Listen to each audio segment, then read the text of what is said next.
ব্যস্ততা তোমায় ছাড়ে না বুঝি? কই, আগের মতো আর খোঁজ নাও না তো? কিরে, দুপুর ৩টে বেজে গেল, এখনো খাসনি? কাল রাতের জ্বরটা নামলো? ওষুধ খেয়েছিস? এতবার ফোন করছি, কি এমন কাজ করছিস? হঠাৎ থমকে গেল এই প্রশ্নগুলো। এখন আর খোঁজ নাও না।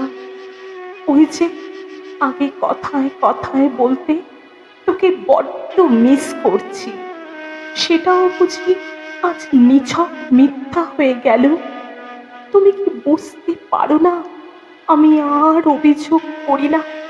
অভিমানকে বন্ধু করে সাদরে করেছি গ্রহণ।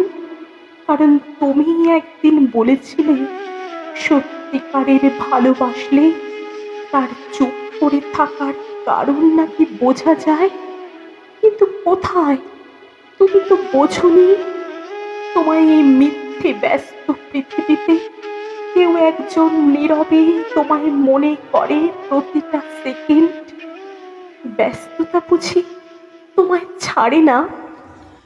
সকালে আমার গেল মিছে, বিকেলে যে যায় তারি পিছে গো। বেকোনা বেদনার কোলের কাছাকাছি আমি ডুবতে রাজি আছি, আমি ডুবতে রাজি আছি তোমার খোলা হাওয়া।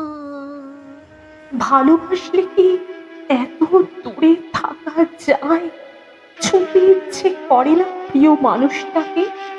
জড়িয়ে ধরার ব্যাকুলতায় জ্বর আসে না শরীরে?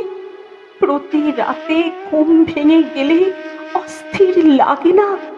নিঝুম রাতে বৃষ্টির ঝুমঝুম শব্দে হৃদয় উতলা হয়ে ওঠে না? ঝড় উঠলে বুকে কম্পন অনুভব হয় না? মন কেমনের বেলায় তার ছবি দেখতে ইচ্ছে করে না?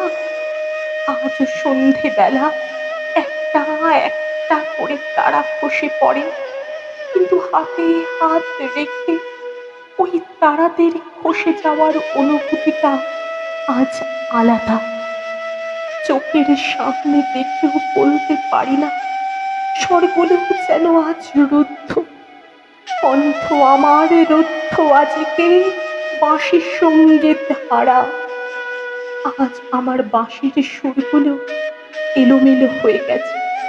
আজ ঠিক ভুলের মাঝখানে আমি হিসাব মেলাতে গিয়ে আজ সব হারিয়ে বসে আছি একা, ভীষণ ভীষণ একা। এই হয়তো শেষ দেখা, আর হয়তো কখনো কখনো দেখা হবে না।